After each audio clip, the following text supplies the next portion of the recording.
Good morning and good afternoon to everyone who's joining our webinar on digital transformation and deconstructing it. I see a bunch of people just arriving as we're kind of at the hour. So we'll do a little bit of a preamble while we allow people to figure out their technology and join the session. So welcome again. In case we haven't had the chance to meet, my name's Devon Gillard. I'm the CMO at F12. Been with F12 since the company that I owned was acquired by F12 back in 2009. So I've been on the ride for quite a while, and I'm really excited to introduce my new business partner, Michael Contento. But we'll get to that in a second. So.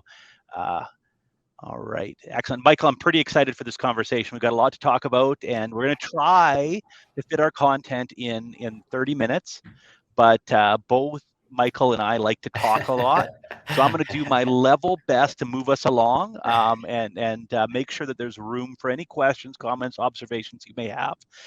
If this is your first time on the AirMeet platform, you might notice on the right-hand side, there's an area there where you can throw your questions in, make responses, all that sort of stuff. You can give us, it's a wonderful platform. It'll only let you give positive responses at the bottom there under the little smiley face. So avail yourselves of that as the case may be. All right. So, Michael, I'm really excited since one of the first times you and I sat down together in the early days when we were exploring, coming together as one entity.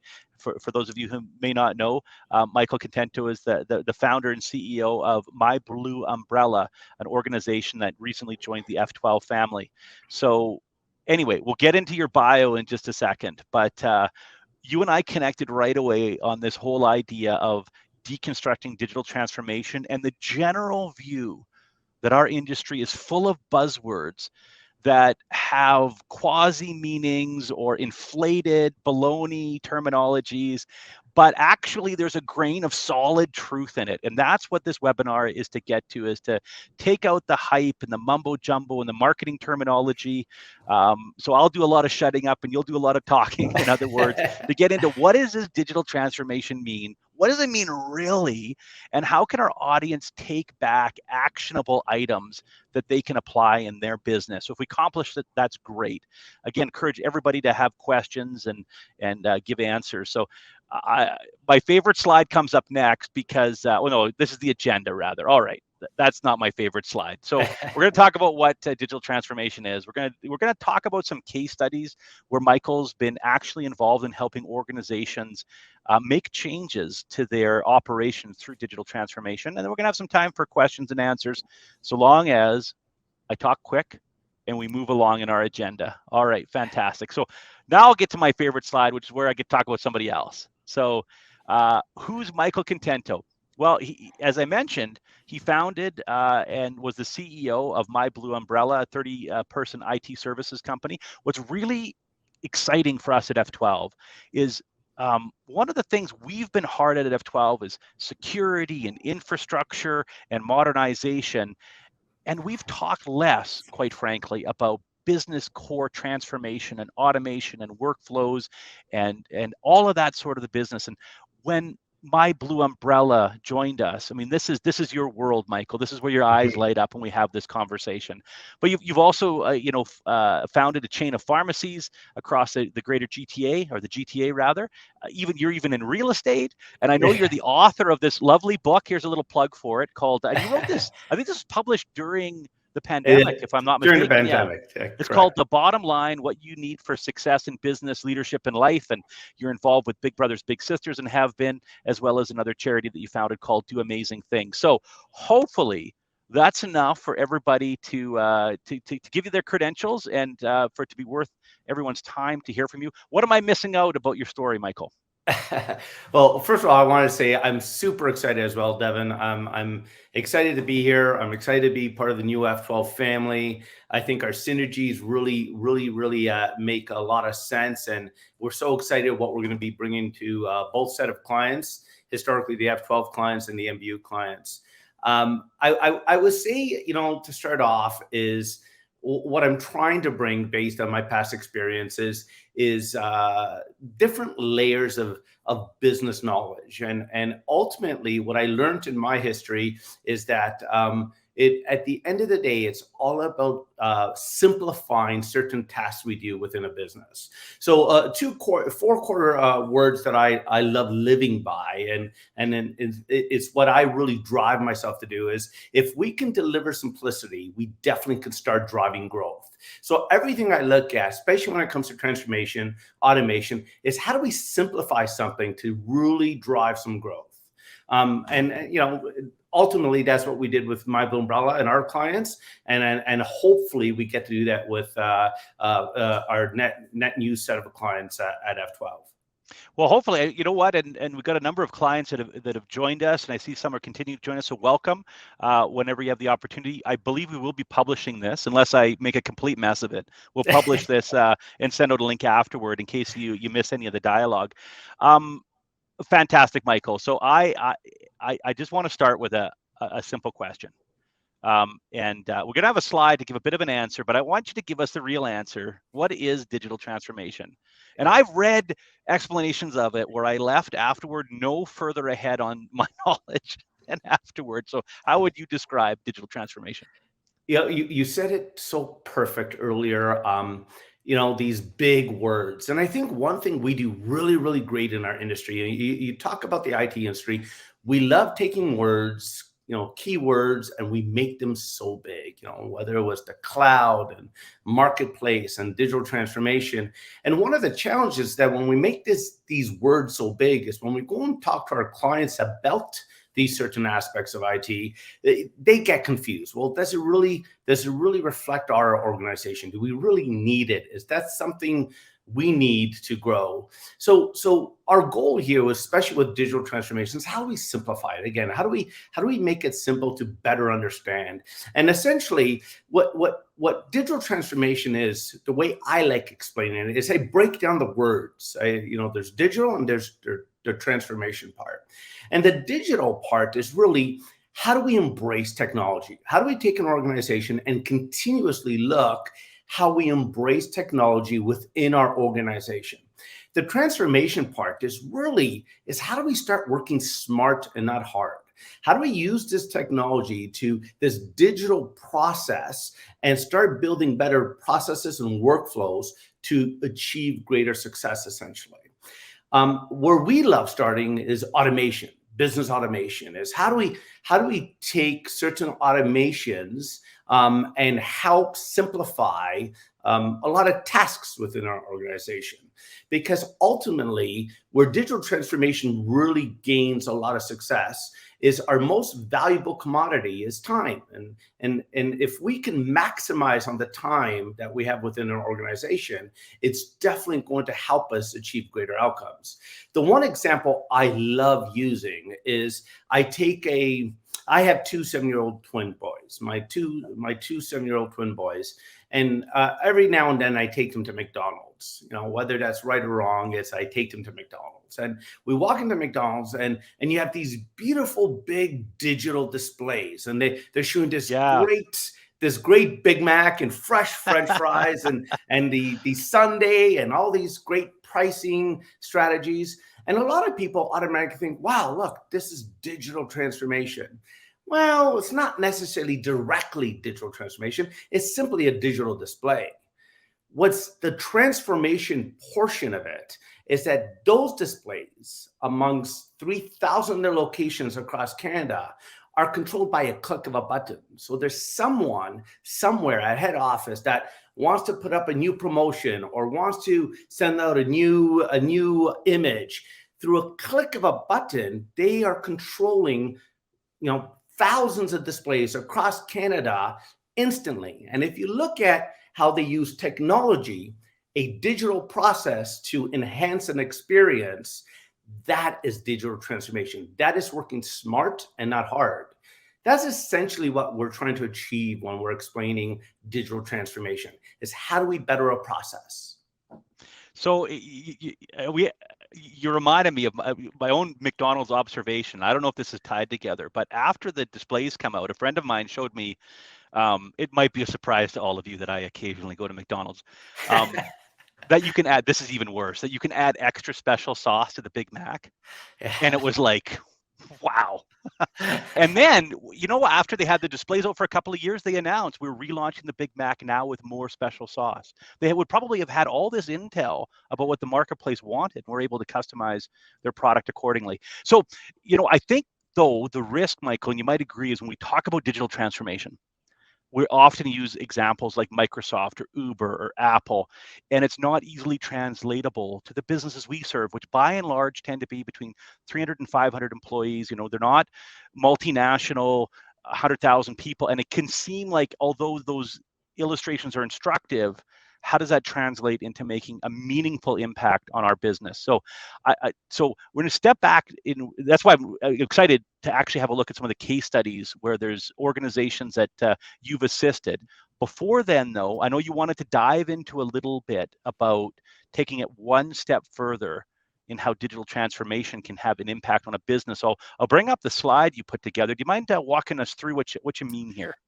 Yeah, I think what was essential for us to understand over the 26 years of us really working with our clients is that there's not a singular language within an organization. And so a lot of the stuff we do is we try to relate into three buckets. There's the revenue bucket. We need companies to generate some revenue. And then there's the cost bucket. There's the operational, how do we manage costs? How do we make sure we do it really well? And then there's the profitability bucket, which today we like to say, instead of profit, is it the right profit? So when we're thinking of transformation and automation, to simplify certain of these languages, we really look at each department very separately. So we know a department like business development, revenue, they run fast.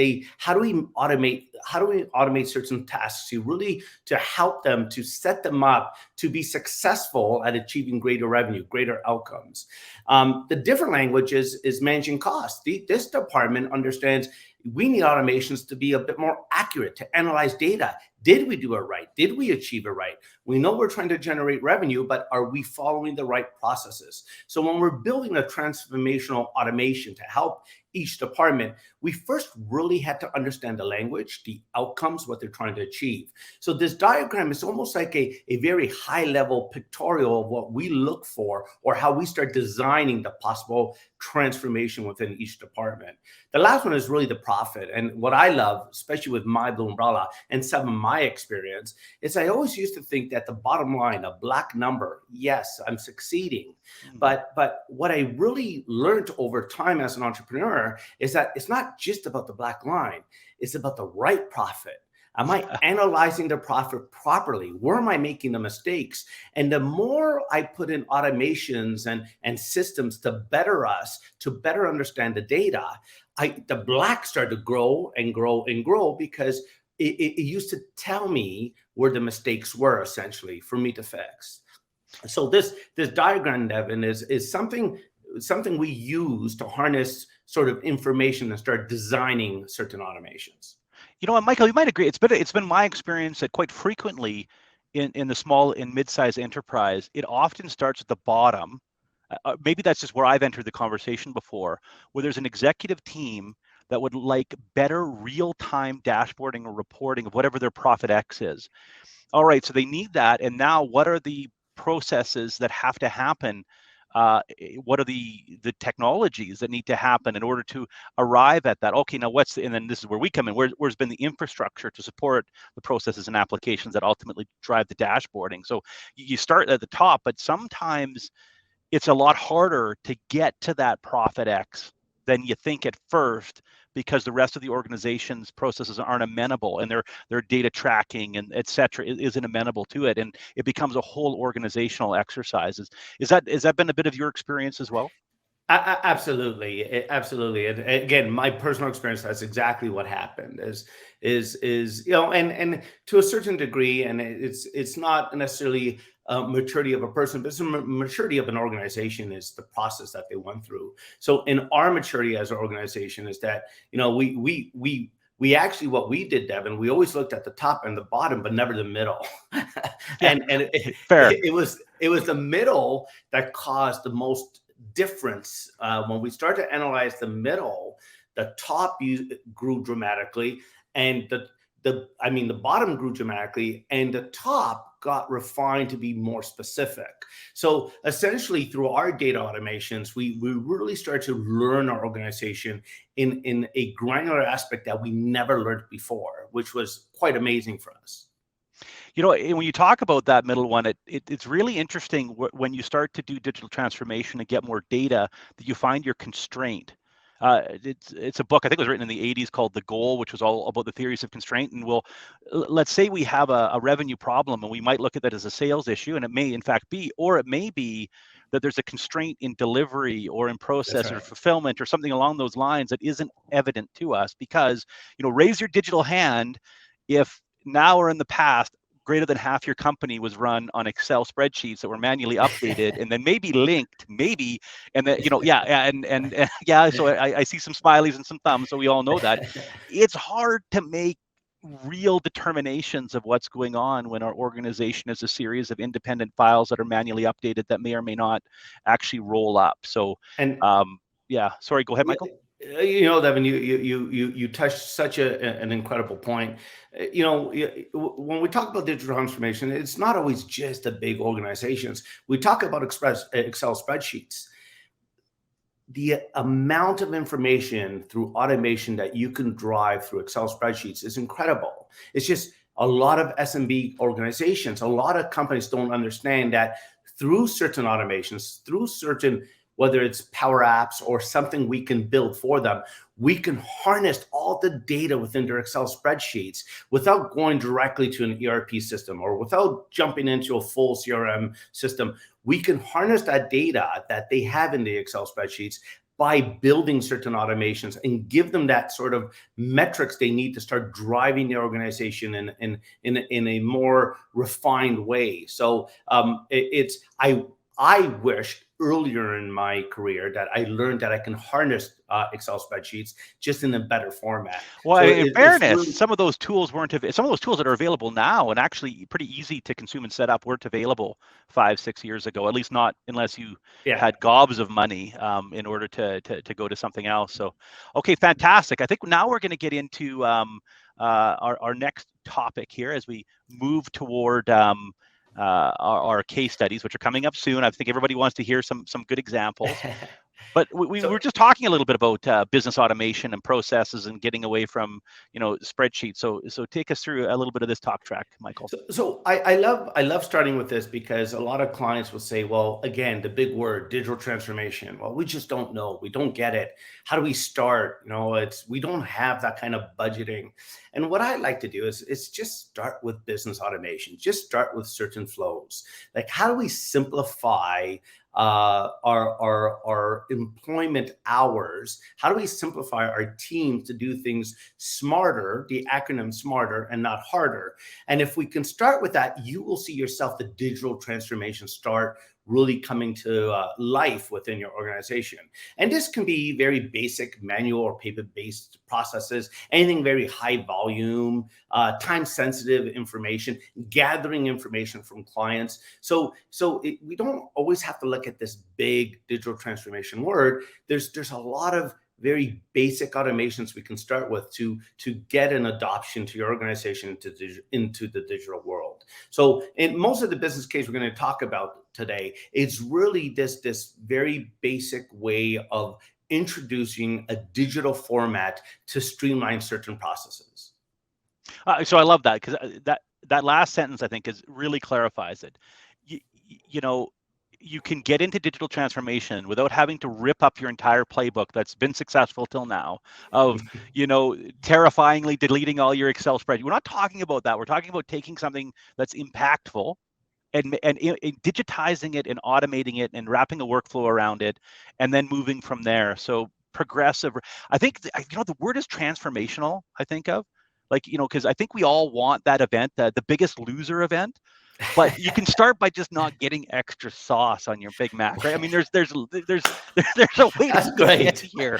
Allegedly, I'm told by some that doesn't have to be, that can be impactful, but doesn't have to be as disruptive or expensive or distracting. So, with that in mind, we'll now slide into our case studies. So the first one you wanted to bring up was an organization you worked with that's because we're going to be publishing this, we just for everybody's knowledge, we no longer share our customer names to the extent we can in public forums, just to prevent phishing and testing. But Michael wouldn't mind connecting and give you more details and things like that. So social engineering is a real problem. We don't want to contribute to that problem. We don't want people calling these individuals and going, "Hey, I'm from MBU or I'm from F12." All right, caveat over. Tell us a little bit about your journey with this organization. Yeah, so this particular current, annual event, very, very large. It's a parade, and they had one of their biggest challenges is that they had thousands of volunteers, thousands of people that they would communicate with to make this event very successful. So one of the challenges was it was a very manual based process to onboard a volunteer, to communicate to volunteer, to sort of have that connection one-to-one with the parade with thousands of volunteers. And so basically what we did is we started to build an automation through a Power App where instead of it being a manual based process, it was a online process where the engagement with the volunteer, the communication with the volunteer from day one was all entered within essentially a database, but through a very simplified database where the volunteer gets to enter their information, understands the goal or the outcomes or the parade itself, what that particular volunteer, let's say, aspect of that volunteer is going to be doing. And from there, now we created a one-to-one communication with thousands of volunteers where the office now, instead of a manual based process or a phone call all the time, that through a few click of a buttons, they're communicating with 1,000 volunteers for this parade. So it enhanced this it expedited the way volunteers added to the organization, and not only just added or onboarded, but constantly communicated throughout the journey of getting this parade ready. So it was really what we hit here was the time that was spent from a internal staff that was being paid to onboard and support these volunteers. And it was over 1,000 of hours, which, as you can see on the screen, it amounted to about approximately, just in the first year, over $50,000 of savings that this automation helped with the organization. Yeah, I'm just seeing the return just came up on the screen here. So yeah, an ROI of 7x is pretty awesome. I guess the lesson here too is it wasn't like they transformed every aspect of their business. Nope. They found one of the biggest constraints, one of the biggest costs, worked with you on a methodology to resolve it. Boom. That's pretty cool. I'm in Calgary, and that wasn't the Stampede. I know that. So I don't know how. Maybe there's somebody from there on the call, but that's an incredible story. And I know managing volunteers is a part. We support. We're fortunate to support a lot of large charitable organizations, and managing those relationships and the communication, all that sort of stuff, is a massive challenge. That's for sure. We're going to slide. We're going to slide now from a charity and to look at an electrical equipment distributor. So tell us a little bit about the background of this organization, Michael. So it's very, very similar to the parade. So this is now a for-profit organization that has an incredible business. And we talked about Excel spreadsheets. One of their challenges is that they were a very nimble, small, but yet a very big organization in electrical distribution. One of their biggest challenges was inventory, control, understanding. And they were Canada-wide, national-wide. So here's an organization that has a sales rep, pretty much one in every province. And the way they were communicating with items to sell, generating revenue, was updated Excel spreadsheets every morning. They weren't a fit to go into like a Salesforce yet. They weren't a fit to go into a full-blown CRM. So what we did, again, we studied what is one of their main pain points, and it's really managing what they can sell. They were having a hard time generating fast revenue because of the Excel spreadsheets. So basically what we did, again, using Microsoft and Microsoft Power Apps and certain flows, we created essentially a sales CRM. where the staff now through a pad or their laptop are logging in, understanding what data is there, understanding the quantities, understanding what they have at their disposal. And what they found after a year's worth of time, that their business increased 20%, not because of the demand, that they were able to get to the information faster and it was readily available at any given time. So essentially, we just empowered the revenue team, the business development team, with instant information instead of these Excel spreadsheets. That's fascinating. That speaks to me. I mean, in the revenue generating side of the business, speed and accuracy and data, and every time you have to stop to find something out, you get concerned that you're going to lose the momentum of the conversation that you've worked so hard to earn the right to have. So, I appreciate that example. We've got one more to. I just brought up the 20% return. So that was what you were talking about there. Correct.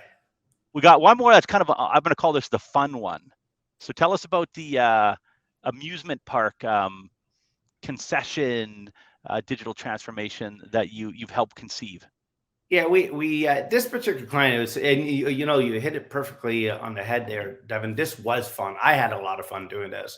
So one of the biggest challenges with this amusement park is that it's a very, very big amusement park, and they have multi stations across the park selling food, selling burgers and chicken, and it was just a huge amount of challenge. And one of the biggest problem was refrigeration. Is how do we control refrigeration, both at a compliance point of view and a security point of view? How do we make sure overnight, the refrigeration didn't fall apart and everything defrosted?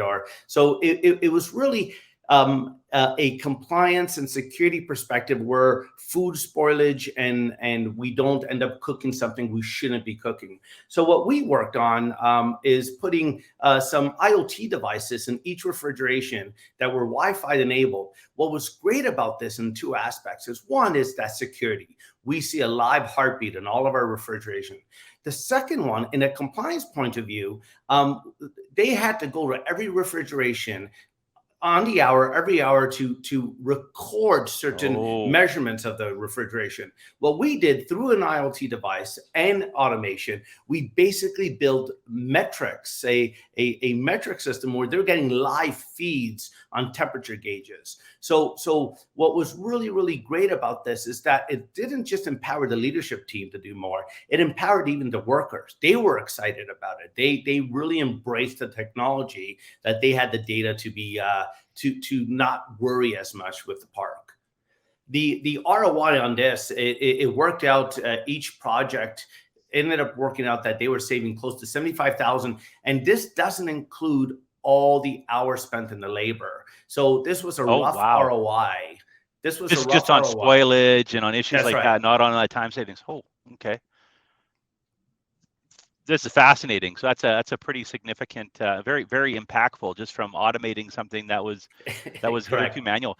It's really interesting when I think about this, Michael. And you got an organization, you got a lot of things going on. It's been my experience that senior executive leadership isn't always aware of the manual processes happening in their organization. The opportunities for ROI, and so sometimes there needs to be a little bit of a discovery to figure it out, right? So to uncover where the ROI can be, and it may not always be in the most obvious areas, because there could be wastage or something else. Sometimes it is there. I'm sure that they knew their wastage numbers in that situation and could bring it up. So let's just take a step back and almost recap as we kind of get to the bottom end of this conversation about digital transformation. Bring it all back home for us, if you wouldn't mind, Michael. So I think, you said it perfectly again earlier, Devon, is that this doesn't have to be about such a big word. It doesn't have to be all or nothing. Digital transformation is really understanding your team, your people, the data that you're trying to achieve, and the processes that you're trying to produce to achieve bigger outcomes.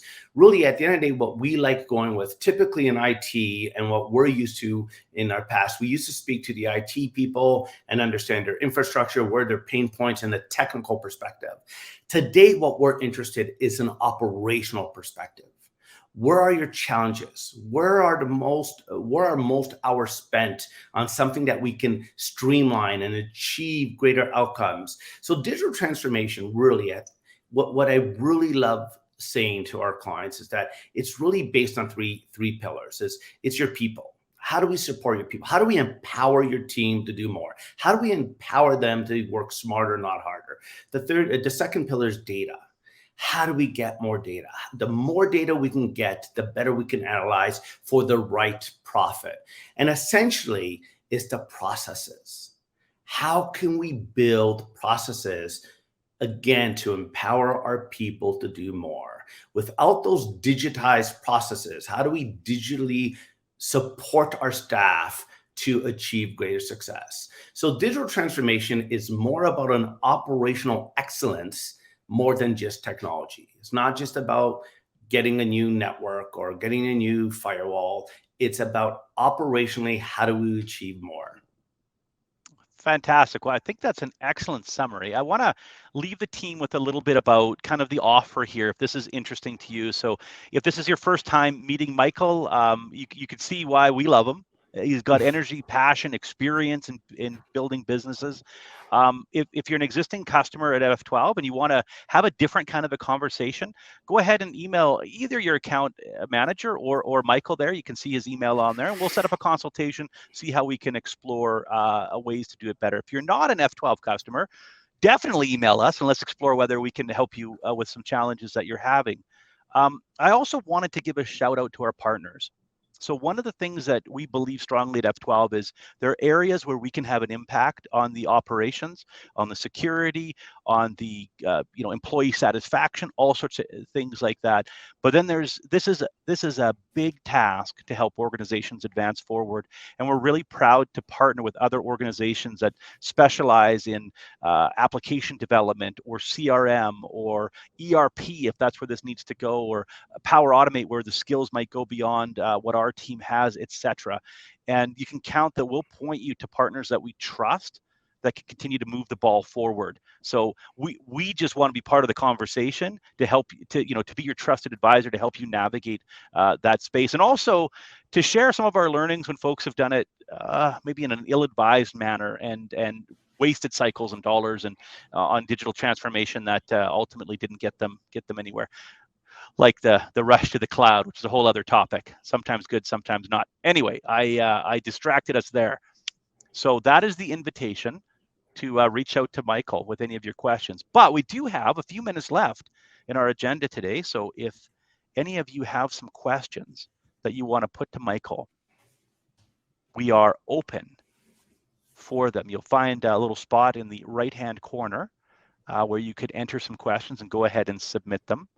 And I'm just going to bring down the slide here so folks can see our friendly face here. So we've got a question in. So this is a great one. So you're in digital transformation. You've automated some process. You've implemented some change into an organization. How do you avoid falling back into old habits instead of pushing the transformation forward? Yeah, that's an absolutely incredible question, and it's actually probably one of the most important questions. Is ultimately once you embrace technology and once you embrace data transformation, as mentioned, it's about processes. You're implementing new processes. You're implementing certain ways of functioning within your organization. It is absolutely key that leadership embrace it. The leadership team has to uphold the new process. They have to push for the new process. And every time you see old habits coming back in, it's crucial that the leadership team sticks to their gun and say, no, unfortunately, this is the new way of us doing business. Because if it's not coming from top down when it comes to data transformation, it's going to be easily to go back to old habits. You almost got to always, so my little minor experience with digital transformation was forcing CRM compliance. We always had a CRM, but the data was not great. And exactly, I'll give you a real dumb example if you don't mind, Michael. No. Folks would send out the win wires because they want to celebrate that we've got a new client or we've signed something net new, and we're very excited about it. And I would have a trap on my Outlook. It's an automated rule that said, whenever one of my team would send out a win wire, that would automatically go, congratulations, so excited for you. Did you do this, this, and this? And they all thought I was just really fast at replying, but it was just automated, and it helped drive compliance. So another question for you is, as you seek to transform something in your business, how do you communicate the change? We know not everybody's always excited to have the way in which they work day to day disrupted. Yeah, that's another great question. I think the way I would communicate it personally is really focusing on the outcomes, focusing on why we're doing this. And so the way I typically communicate it back in my umbrella is that great news, we're looking to achieve this success, we're looking to achieve these outcomes. And the way we're achieving these outcomes is we're implementing this new digital process that's going to be able to streamline certain aspects, give us back some time so we can achieve more as team members of the organization. So the way I would communicate is really the why. Why did we do this? Because we're going to achieve greater success. Love it. Start with why. I think there was a book written by that, Simon Sinek. I think it's wise advice. Here's another great question. How do you know when the digital transformation is actually working in your organization? Oh, that's a great question. If you speak to our CFOs, they'll say it's the bottom line.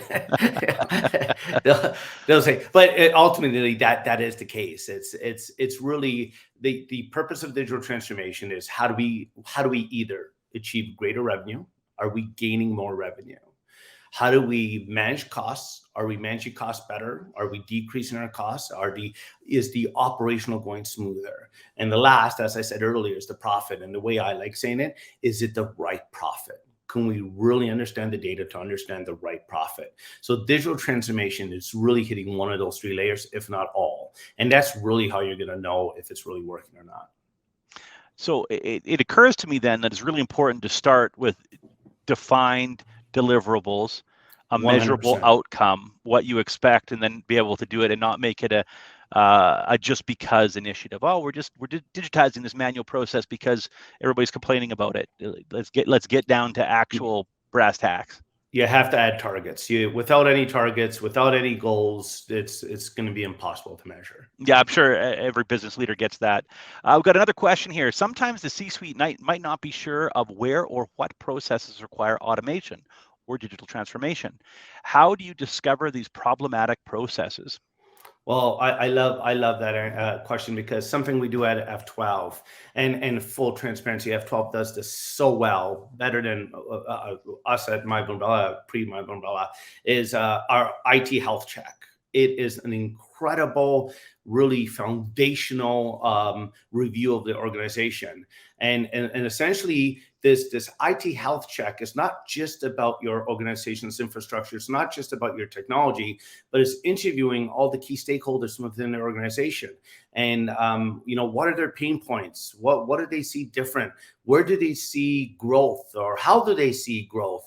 And with the IT health check, we get to really understand not just an infrastructure challenge, but an operational challenge. And the few that I already partaked in, we noticed right away that there's certain aspects that can simplify our client's life and not introducing a lot of technology.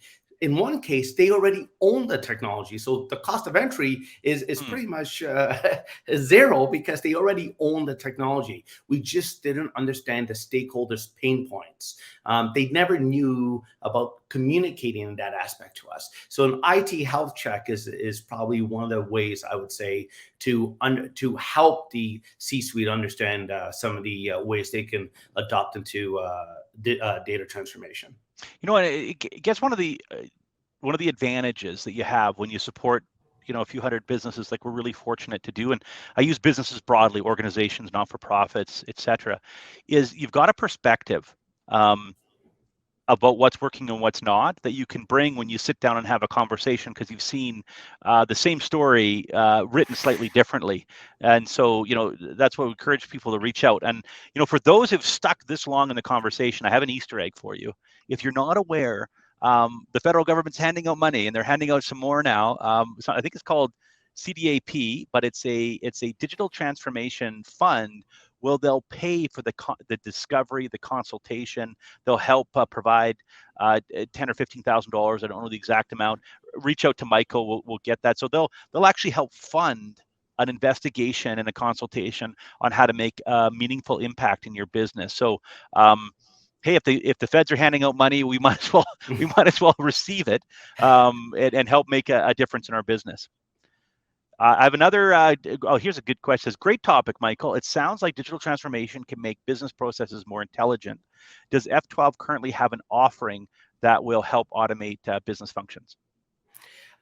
We definitely, so it's a great question and kind of a big question as well. So yes, we have offerings, but without understanding fundamentally some of the business challenges or where some of these pain points are, it's not as cut and dry. So in IT, it's a lot easier. You need a certain aspect of a network, or you need certain backup or certain security. With business transformation, because it's process driven, it's really understanding the business first. And for us to kind of build that offering is we have to first investigate. We do have to do, like Devon said, take advantage of the government funding and do an investigation, understand your pain points, understand your challenges, and a customized offering gets built. But yes, we do definitely have offerings in data transformation and how we support our clients with processes. Yeah, and I think full disclosure, our area of expertise is in the Microsoft stack. And Michael, you were mentioning earlier that folks aren't using, like if you've got an E3 or Business Premium subscription, and you just log into the Microsoft portal and you see all of the tools that are at your disposal, I guarantee you nobody's using all of them. No, yeah, there's remarkable things to help automate and streamline, maybe even some of the processes that you're doing now. And we've got some solutions built around that. And I'll also say we work with terrific partners that can take it to a whole other level if that's warranted. Perfect. I think we have run through our questions. So I'll give everybody one more. Oh, here's a question I don't think we answered. What's the best way to budget for the digital transformation and get some foresight onto the ROI? The way we start building budgetary ROIs for our clients when we talk about digital transformation is we focus, like I said, with the charity and the parade, as well as the electrical distribution company. It's really time and employment hours. So essentially, we look at a process, we look at one of their processes, and we govern or we calculate how many hours did it take these employees to do this particular job. And essentially, we build a budget. So it's costing you already $50,000. And we're looking, what's a good ROI you want within a first year? Oh, well, I would love to cut that by 20%, which is essentially gaining 20% back into your bottom line. So essentially, we start looking first for the pain points. What's the cost of the pain point today? And that's how we start creating a budgetary sort of outlook on how we're going to achieve an ROI. So it all comes back to time and employment, essentially. So I love that. And it strikes me, I'm just going to go off on a little bit of a limb here and slap me down if I deserve it, Michael. But that really, I mean, for sales, you can measure, what's your time to close, what's your revenue generation. You can get to a pretty clear-cut ROI. Operational, as you mentioned, what's it costing? How are you automating? How are you working faster and smarter, not necessarily harder? And you can measure that in hours. It's the bottom bucket, which is about the strategic excellence you can derive when you've got better data and intel. That is a little bit more nebulous, I'd say, because the organizations, and that might actually be the more important one, because the organization has better data and is making better decisions. That can be something that only shows up on the 3 to 5 year strategic plan and its realization, less than the ROI. So I think I would just submit that it depends on which of those 3 areas in that ladder that you opened us up with the dialogue and determine into what you're trying to make an impact on. So that was, I hope I didn't go out too far offline there, Michael. No, that was perfect. Yeah. Okay. That's absolutely perfect. All right. Well, we are at 45 minutes after, which I was surprised. We got this done on time, Michael. So I give us an A+ for time management on this. Thank you all for joining. Really appreciate the excellent questions. And again, I encourage you to reach out to Michael or to your account rep to get a conversation started. There's nothing we want more than to help you succeed. That's how we succeed. So with that, I Yeah. wish you all a very good day. Thank you. Thank you, everyone.